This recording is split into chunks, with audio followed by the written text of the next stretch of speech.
The air tasted of damp earth and the metallic tang of old iron. Officer Jack Riley knelt beside his partner, Echo, the sharp-eyed German shepherd who was more to him than a dog. She was a compass, a lifeline, his better half in a world of bad luck and worse people. The whine in her chest was a low-frequency hum, a sound he had come to understand better than his own heartbeat. It wasn't a cry for help. It was the focused sound of a working animal. Her nose twitched, a blur of motion against her dark muzzle. "Find her, girl," Jack murmured, his voice a low growl against the wail of sirens in the distance.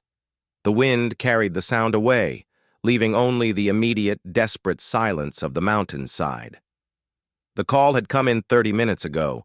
A solo hiker, 22-year-old Ilara Vance, missing near the old Jericho mine. A flash flood, a sudden rock slide, and now a silent, unforgiving tomb.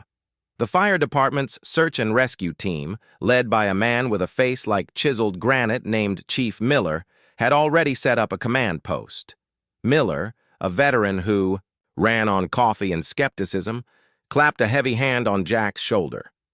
"We've got visual on an entry point, Riley. Looks like a fissure opened up.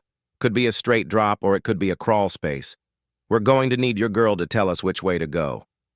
Jack nodded, his eyes never leaving Echo. She was his world, his only friend since his wife had left 2 years ago. The divorce had been brutal, leaving him with a hollow space in his chest and a profound distrust of anyone who wasn't a four-legged creature with boundless loyalty. He knew what a desperate family looked like, what that hollow ache felt like. He'd seen it 100 times, and it never got any easier. "Ready, Chief," he said, clipping a small camera to the top of Echo's harness. He'd worked the Jericho mine before.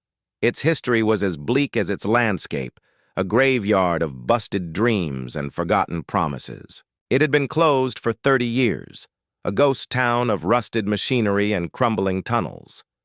No one was supposed to be out here. The path to the fissure was treacherous, a jagged scar in the earth, littered with freshly fallen rock. The air grew colder, heavier, as they descended. The sunlight, once a comforting presence, was now just a distant, fading memory. Jack trusted Echo's paws more than his own feet. She moved with a silent, primal certainty. She was built for this. They reached the opening of the fissure, a narrow, teeth-like gash in the rock face. Miller's voice crackled over the radio, a disembodied command. "We've got a tight squeeze. Proceed with caution." Jack squeezed through, his heavy gear scraping against the stone. The air inside was still and thick, a palpable pressure that felt like the mountain holding its breath. He unclipped Echo's lead, giving her a silent signal. "Go." She disappeared into the darkness, a ghost in the narrow tunnel. The camera feed on Jack's wrist monitor flickered to life. He watched her navigate the space, her ears pinned back, her tail held low. She was a silent professional, a hunter in the dark. For 10 agonizing minutes, there was nothing but the steady, rhythmic panting from the mic on her harness. Then a change. The panting stopped. Echo went completely still, a statue of concentration. Jack's heart hammered against his ribs. He knew that posture. She had found something. "Chief, we've got a hit," Jack said into his radio, his voice strained. "I'm moving to her location." The tunnel twisted and turned, a labyrinth of jagged stone. He followed the faint light of Echo's camera, the sound of his own breathing echoing in the claustrophobic space. He found her in a small, debris-choked cavern. She was lying down, her nose pressed against a pile of broken timber and rock. The camera feed zoomed in. Jack saw it then, a pale hand peeking out from beneath the rubble, the fingers curled slightly, a desperate, silent plea. "She's alive. I see her hand." He scrambled forward, his heart soaring with a surge of relief. He knelt beside Echo, who licked his hand and then immediately began to dig, her paws a blur of motion. Together, they worked, scraping away loose stones and splintered wood. The scent of pine and something else, something metallic and vaguely sweet, hung in the air. "Ilara? Can you hear me?" Jack called out, his voice a hoarse whisper. A faint groan answered him. The sound was thin, ragged, but it was there. Hope. Jack felt a fresh wave of adrenaline. "Chief, she's responsive. We're going to need a med kit and some shoring. Get a team down here fast!" The next 30 minutes were a blur of coordinated chaos. Chief Miller's team, a group of burly, quiet professionals, descended into the cavern. They worked with practiced efficiency, their headlamps slicing through the darkness, their movements precise and deliberate. They installed timber supports to prevent a second collapse, cleared the rubble, and finally, gently, freed Elara Vance. She was in bad shape, her leg pinned and bleeding, her face pale and streaked with dirt, but she was breathing.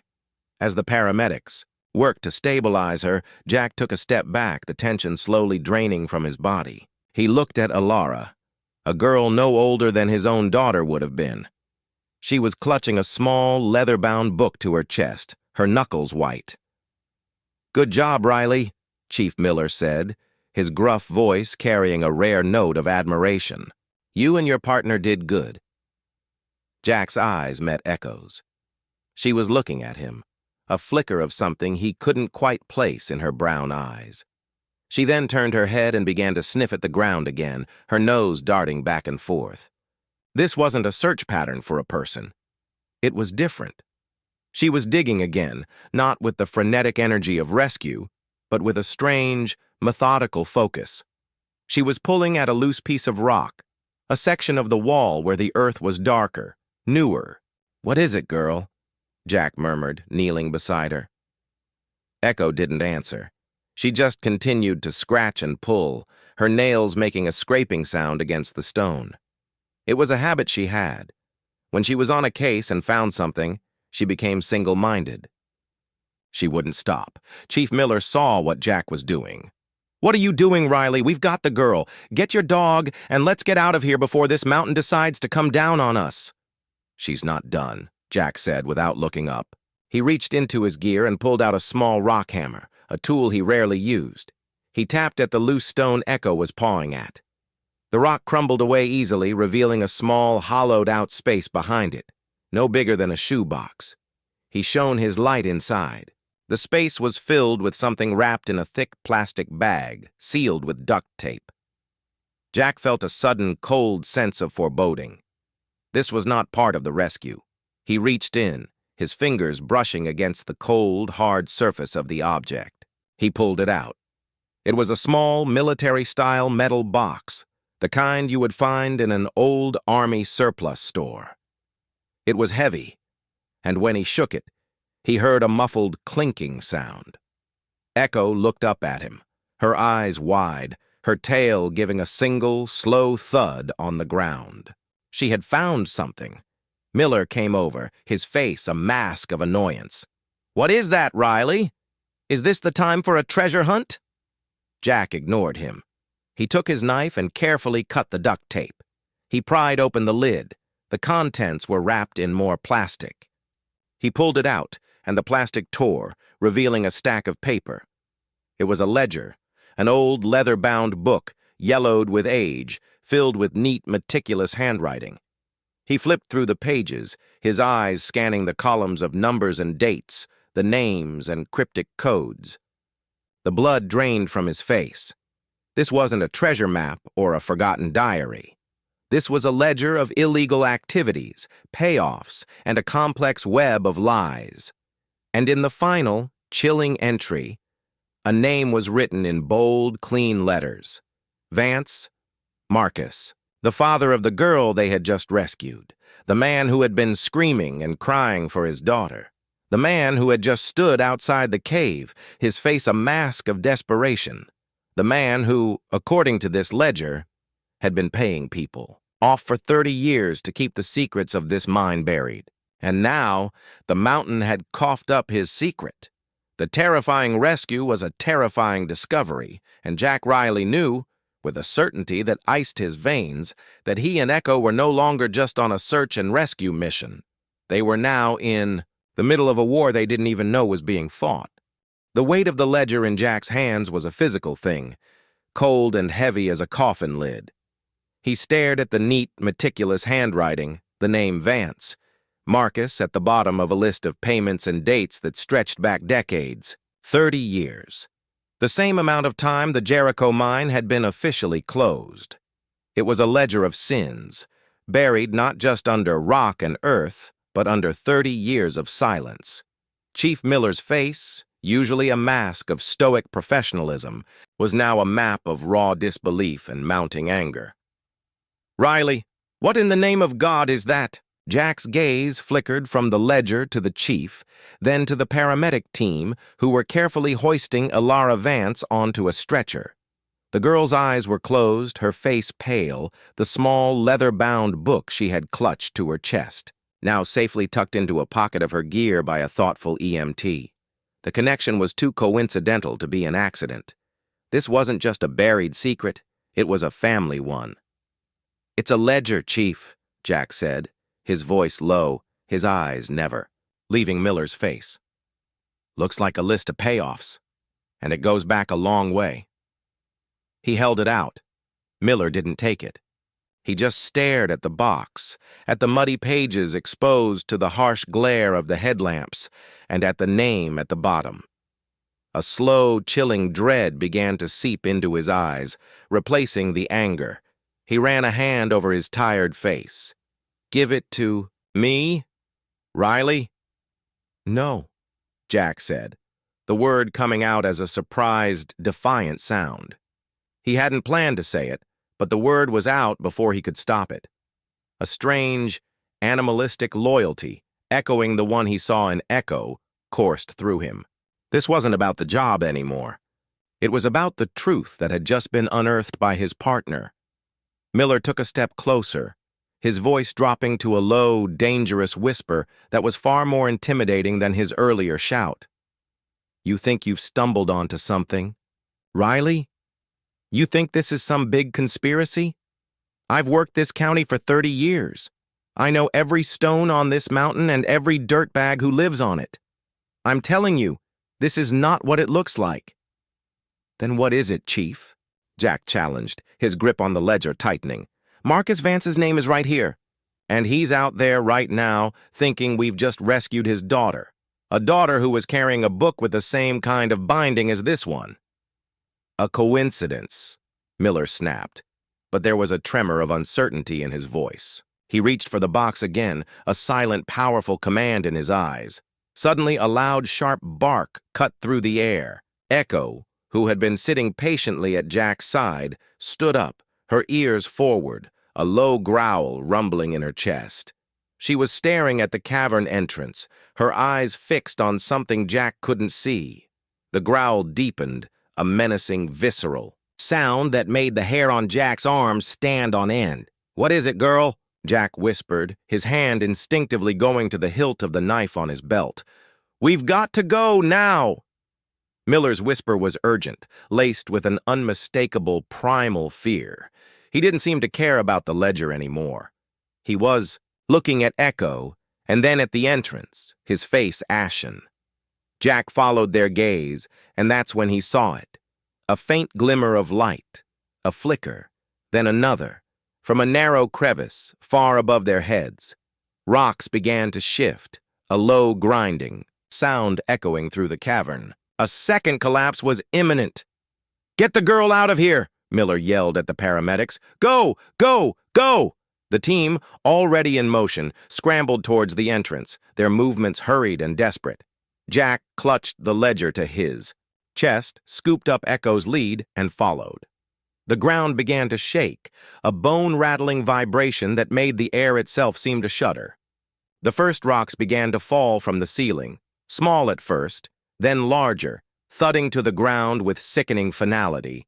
They reached the surface just as the entire cavern entrance groaned and gave way, a thunderous roar of rock and dust that sealed the mine shut once more. Jack and Miller were thrown to the ground, a cloud of suffocating dirt enveloping them.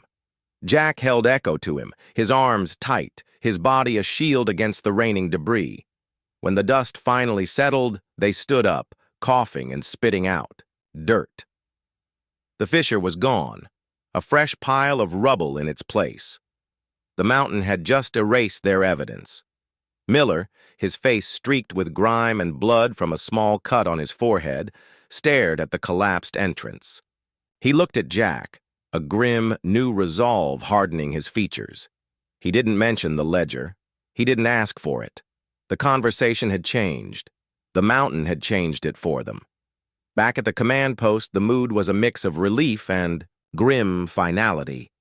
Ilara Vance was stabilized and airlifted to a nearby hospital. Marcus Vance, a tall, gaunt man with a haunted look, had been pacing in a small, frantic circle. When he saw Jack and Miller emerge, alive, he ran towards them. "My daughter? Is she all right?" His voice was a raw, choked sound. Miller, ever the professional, put a hand on his shoulder. "She's stable, Mr. Vance. On her way to the hospital now, a close call. We're sorry, the mine entrance has been sealed again." Marcus Vance's eyes, filled with a desperate, panicked gratitude, shifted to Jack. Jack, the ledger still, hidden in his jacket, couldn't meet his gaze. A chilling thought struck him. What if the rescue wasn't an accident? What if the daughter was the key, the very reason the father's secrets were about to be exposed? What if he was not just a grieving father, but a criminal trying to tie up a loose end? As Marcus Vance walked away to his car, Jack felt a tug at his arm. It was Chief Miller. He pulled Jack aside, his eyes cold and hard. "That thing you found, Riley, that book. You will not mention it to anyone. You will not file a report. You will not talk about it. Consider this a direct order." Jack was silent. He could feel the ledger, a lump under his arm, a secret that was now his own. He was standing at a crossroads. He could obey the order, keep his job, and bury the truth again. Or he could open that book and open a can of worms that could destroy not just Marcus Vance, but maybe a whole town. He looked at Echo, who was watching him with those intelligent, knowing eyes. She had found the truth. And now, she was waiting to see what he would do with it. He thought of his ex-wife, of the emptiness in his life, and the one thing he had left, his moral code. He had to know. The ledger wasn't just a book of secrets, it was a key. A key to what? As he walked toward his patrol car, Jack felt a sudden, sharp pang of regret. He was no longer a rescue officer. He was a detective on a case he was never meant to find. And in the final line of the ledger he had memorized, a new, chilling name appeared. Not a payoff, but a target, listed on a separate page from the others. Name, Riley. Jack last known location, Jericho Mine. The town of Jericho was a whisper away from being a ghost town. It was a place where everyone knew everyone, and everyone knew that some things were better left unsaid. The old mine, a gaping wound in the side of the mountain, was one of those things. Now, as Jack drove his patrol car back to the station, the silence was a heavy blanket broken only by the rhythmic click of Echo's nails on the floor. He could feel the ledger, a lump beneath his jacket, a secret burning a hole in his side.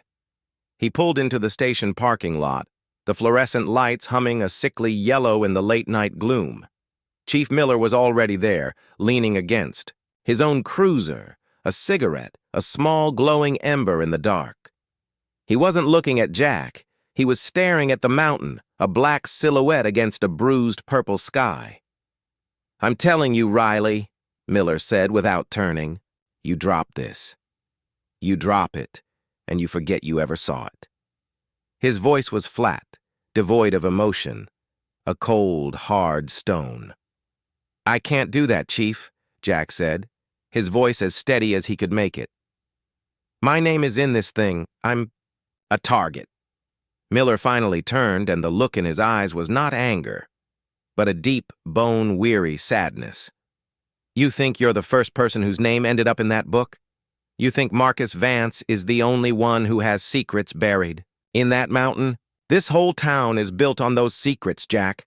The money that keeps the lights on, the money that keeps this station running, the money that pays our salaries, it all comes from somewhere. You start pulling at that thread, and the whole tapestry comes undone. Jack's heart sank. He had always known that Jericho was a town with a past, but he had never imagined the past was still so present, so alive, so dangerous. He thought of his ex-wife, of how she had always called him naive, an idealist in a world of pragmatists. Maybe she was right. "This isn't about me, Chief," Jack said, his voice rising, a flicker of his old self returning. "This is about a crime, a cover-up. What was in that mine, Chief? What were they hiding?" Miller took a long drag from his cigarette, the orange glow illuminating the grim set of his jaw. "Nothing good, Riley. Nothing good at all. Let's just say there are some things the Earth doesn't want to give up, and some things that are better left buried." Before Jack could respond, a sudden, blinding flash of light pierced the gloom. A car, a sleek black sedan he didn't recognize, screeched into the parking lot. Marcus Vance stepped out, not with the frantic desperation of a father, but with the controlled, predatory grace of a man on a mission. His eyes, once haunted with worry, were now cold and calculating, a glint of steel in the moonlight. He walked past Miller, his eyes locked on Jack, a silent predator moving in for the kill. "Officer." "Riley," Vance said, his voice a low, silky menace. "I understand you found something in the mine, something that belongs to me." Jack felt Echo's body tense beside him, a low, guttural growl escaping her chest. He put a hand on her head, a silent command for her to stay. "I don't know." "What you're talking about, Mr. Vance?" Jack said, his mind racing. He was trapped between his boss and a dangerous man. There was no good choice here. Vance's smile was a terrifying thing, a sliver of ice in a frigid landscape. "Don't be coy, officer. The ledger that details my investments. And now I'm afraid it details your fate." He took a step closer, and Jack could feel the raw, unfiltered danger radiating from him. "Give it to me, or the second collapse in the mine today will not be the last one." Before Jack could even think of a response, Vance's gaze shifted to Echo. The smile vanished, replaced by a look of pure, unadulterated hatred. "And that dog, that stupid, loyal creature, it dug up my secrets. It needs to be put down." The words hit Jack like a physical blow. His own life he could handle. But Echo, his best friend, his only family, the thought of her being in danger of being a target was too much. "You son of a bitch," Jack growled, taking a step forward. "Jack, don't." Miller's voice, a sudden sharp command, stopped him cold. "Officer Riley, your chief is right," Vance said, his voice a cold whisper. "You are out of your depth. Give me the book and maybe, just maybe, you and your little friend can walk away. I'm a generous man after all." Jack looked at Echo, who was now trembling with a suppressed rage, her teeth bared, a silent promise of violence in her posture. He looked at Miller, whose face was a mask of pleading, his eyes begging him to just give up. He thought of the ledger, of the secrets it held, of the corruption it revealed. He thought of the young girl they had just pulled out of the ground, and the life she might lead, now free from the mountain's secrets. He thought of his moral code, the one thing he had left. He couldn't give in. He wouldn't. "I'm sorry, Mr. Vance," Jack said, his voice a low, controlled growl. "But this belongs to the people now, not to you." He reached into his jacket, pulled out the leather-bound book, and held it high for Vance to see.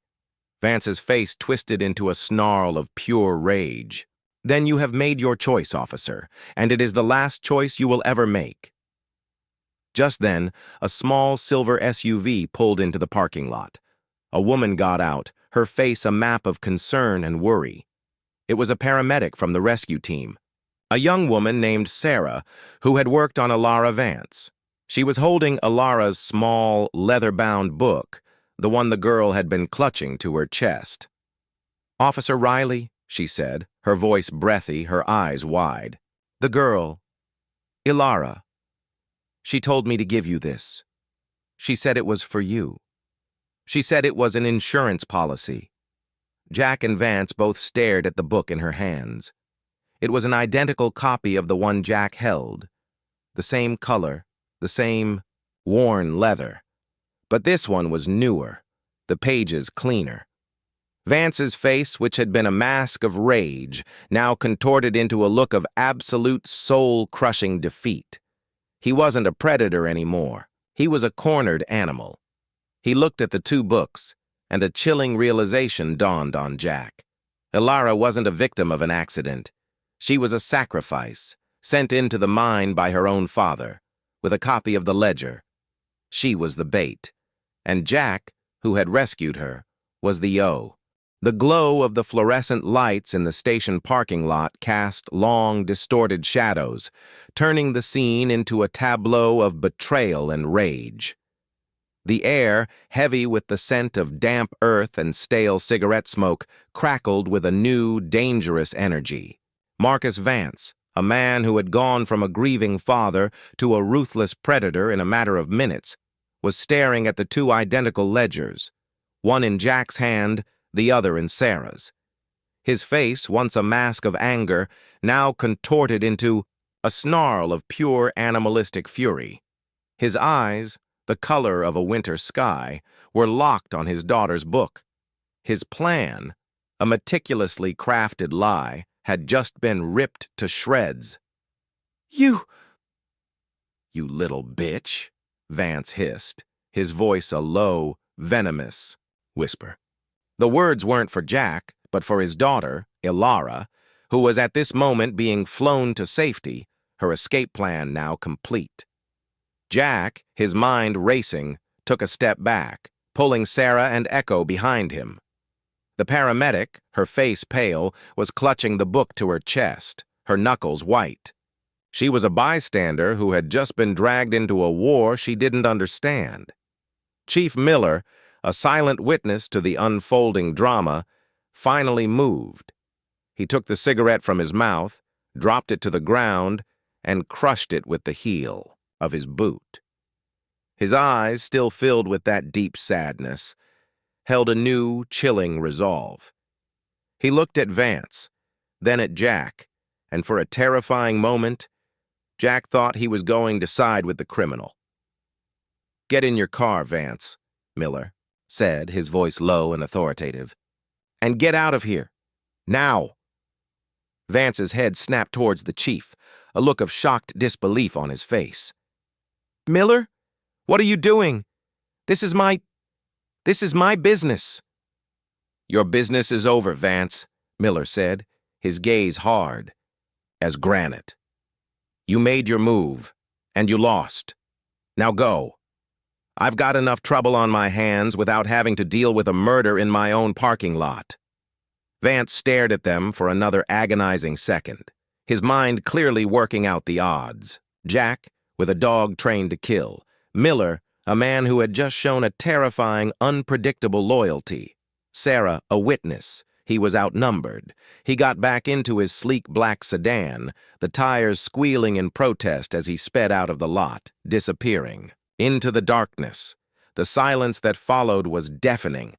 Jack, his heart still hammering in his chest, looked at Miller, 100 questions burning on his lips. "Chief," he began. "Don't, Riley," Miller said, rubbing a tired hand over his face.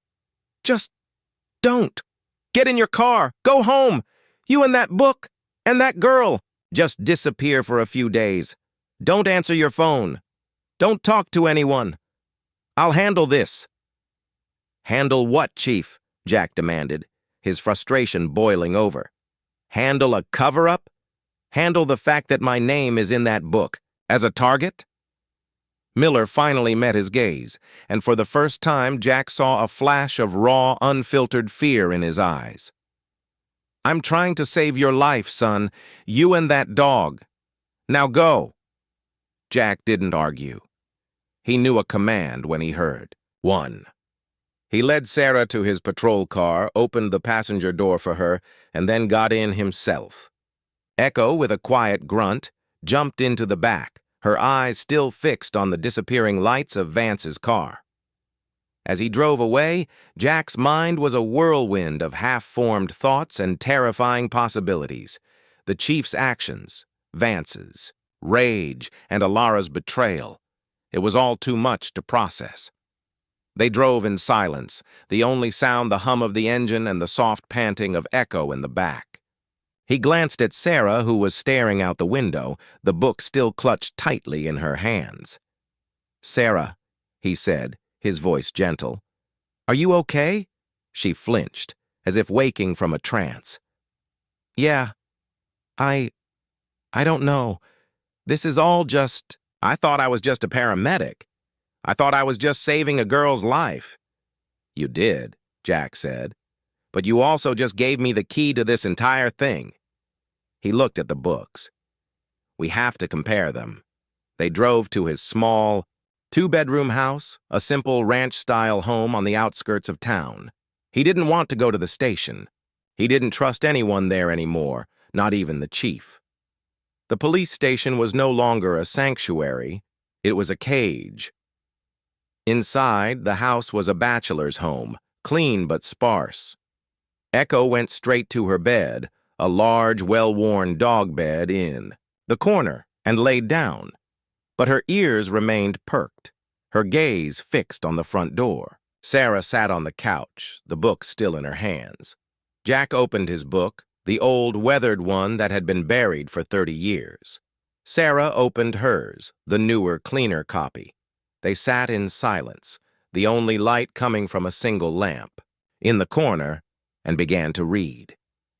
The first few pages of the old ledger were a chronological list of payments to various people, all in town. Jack recognized some of the names: the mayor, the head of the water commission, the owner of the local quarry. He felt a sickening lurch in his stomach.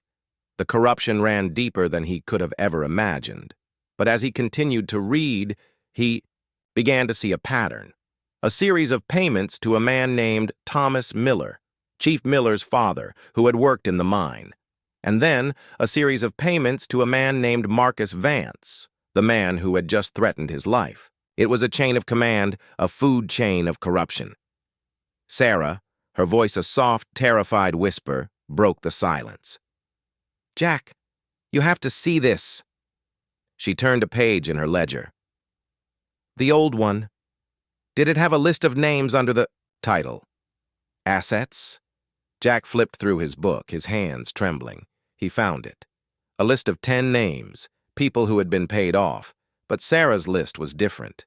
It had a new name on it at the very end. Riley, Jack. The words stared back. At him, a physical blow. He was not just a target, he was an asset. Alara, his bait, had lured him in. She hadn't just been trying to get away from her father, she had been trying to get him to work for her. The chilling truth was that Alara hadn't just given him the book, she had given him a job he hadn't asked for, and a job he couldn't refuse. But there was one more chilling detail. Sarah, her eyes wide with terror, pointed to the final entry in her ledger, the one on the last page. It was a name, but with a different note next to it. Riley, Jack location, Jericho Mine. Purpose, a patsy. Jack's blood ran cold. He wasn't meant to be an asset. He wasn't a target. He was a distraction. He was a pawn. He was a name on a list, a part of a larger plan to cover up a far more sinister crime. Alara hadn't been a bait. She had been the lure, and the mine had been the trap. He looked at Echo, who was now sitting up, her eyes fixed on him, as if she knew something he didn't. She had found something more than a book. She had found a web, and they were all now caught in it. And Jack knew, with a sudden horrifying clarity, that the first collapse in the mine was not an accident. It was the first move in a deadly game. The air in Jack's living room was thick with unspoken fear and the chilling weight of a world upended. The single lamp cast a small pool of light, illuminating the two ledgers spread open on the coffee table like a pair of gaping wounds. The old one, with its faded ink and water-damaged pages, told a story of decades-long corruption. The new one, pristine and merciless, revealed a conspiracy that was still unfolding, and at its center a man named Jack Riley. "A patsy," Sarah whispered, her voice barely audible. She was staring at the words, her face a mask of horrified disbelief. They weren't trying to scare you off. They were trying to set you up. But for what? Jack's mind was a maelstrom of furious thoughts. He looked at the lists of names, the payments, the cryptic notes. His name on the assets list in Alara's book was just a ruse. The final entry in the old ledger, Riley, Jack, a patsy, was the terrifying truth. He wasn't a hero, he was a scapegoat. The rescue wasn't a selfless act, it was a carefully orchestrated part of a plan to put the blame on him. Echo, sensing the shift in the room's energy, got up and padded over to Jack, nudging his hand with her wet nose. He absently stroked her head, his eyes scanning the new ledger again, searching for a clue, a motive, anything. "They're framing you for something related to the mine," Sarah said, her paramedic training kicking in, forcing her to think logically through the chaos. "They had to get you there, get you to find the first ledger, and then get rid of the evidence and me," Jack finished for her, the cold realization settling in his gut. The second collapse. It wasn't an accident, it was the plan. It was meant to seal the mine, and with it, the original ledger, leaving only the insurance policy behind. A book that would point to Jack as the one who found and then lost the evidence. Jack felt a cold dread creep up his spine. But why? What's the real secret? What's in that mine that's worth all this? He turned to the very back of the old ledger, the last few pages that were so water-damaged they were almost illegible. But one page, a small handwritten note, stood out. It wasn't a list of payments. It was a single chilling entry, dated 30 years ago, right around the time the mine was closed. Final shipment, phosphine gas. Jericho water table compromised. All records destroyed. Project Jericho shut down. Cleanup team to follow. Jack felt the blood drain from his face. "Oh my God," he whispered. "It wasn't a cover-up for stolen money. It was for this, a poison." The Jericho mine wasn't just a site of corruption. It was an environmental disaster, a ticking time bomb. The cleanup team was likely a euphemism for a second, more permanent cover-up, a collapse that would seal the poison in the mountain forever. And Alara Vance's rescue was the perfect cover for a controlled collapse, a staged event meant to get the world to look at the mine for a few hours, while the real crime was buried forever. The old ledger, with its list of payoffs, was the proof. The new one, the one Alara had given them, was the final, damning piece of evidence. Jack's name, a final note, an orchestrated final crime. Suddenly, a loud, sharp rapping on the front door shattered the silence. The sound was not a friendly one. It was hard, demanding, and full of authority. Jack and Sarah froze. Echo, her ears pinned back, let out a low, menacing growl, her body a coiled spring of tension. "Jack Riley, open up! This is the sheriff's office!" A familiar voice called out, muffled by the door. It was Chief Miller. Jack's heart pounded against his ribs. He looked at Sarah, her eyes wide with terror, then at the ledgers. "He's not here to save us," Jack said, a sickening certainty in his voice. "He's here for the books. He's been in on it all along." The payments to his father, Thomas Miller, 30 years ago, the cryptic note about the cleanup team, it all made a terrible, coherent sense. The chief wasn't just covering for his family. He was covering for the town's silent killer. He was the final collapse. Jack grabbed the old ledger. "Sarah, hide the new one, now!" She scrambled to her feet, shoving the book into a pillowcase. and cramming it behind the couch. Jack walked towards the door, his hand on the hilt of his knife. Echo was a blur of motion, positioning herself between him and the door, a wall of pure loyalty and primal instinct. He opened the door. Chief Miller stood on his porch, his face grim, two deputies standing behind him. But he wasn't alone. Marcus. Vance was there too, standing in the shadows, a cruel, triumphant smile on his lips. "Riley," Miller said, his voice flat, "I need you to come with us. We have some questions about a missing ledger and a potential crime." Jack's eyes flickered. To Vance, then back to Miller. "Which crime, Chief? The one you've been covering up for 30 years? The one about the phosphine gas in the water table?" Miller's face went white.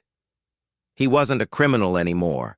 He was a cornered man, his secrets exposed, his carefully built world crumbling around him. "Riley, you don't know what you're talking about. Give me the book." "No," Jack said, holding the ledger up. "This is evidence, and you are a part of it." Vance stepped forward, his eyes burning with a murderous rage. "Give me the book, you dog lover, or I swear to God I will finish what I started." The moment was a powder keg. The two deputies, unsure of what to do, looked at Miller, then at Jack, and then at Vance. Jack was a trusted officer, but the chief was the law. Suddenly, a loud, ear-splitting siren wailed in the distance. A car, not a patrol car, but a battered, old, beat-up pickup truck, screeched to a halt in Jack's driveway. A man got out, a grizzled old-timer with a face like a roadmap of bad decisions, and began yelling at the top of his lungs, "Chief Miller! You gotta get to the mine now!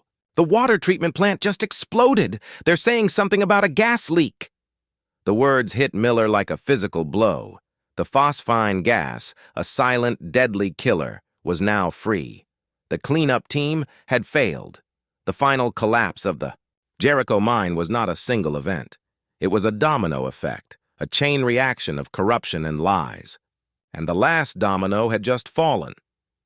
Vance, seeing his entire world come crashing down, looked at Jack, at the ledger in his hands, at the evidence that would now destroy not just him, but the entire town. His eyes, once full of menace, now held a look of pure, unadulterated fear. He scrambled back into his sedan, his face a mask of terror, and sped away, the tires screaming in the night. Chief Miller, his face ashen, stared at Jack, the two ledgers, and then at the distant glow of the fire.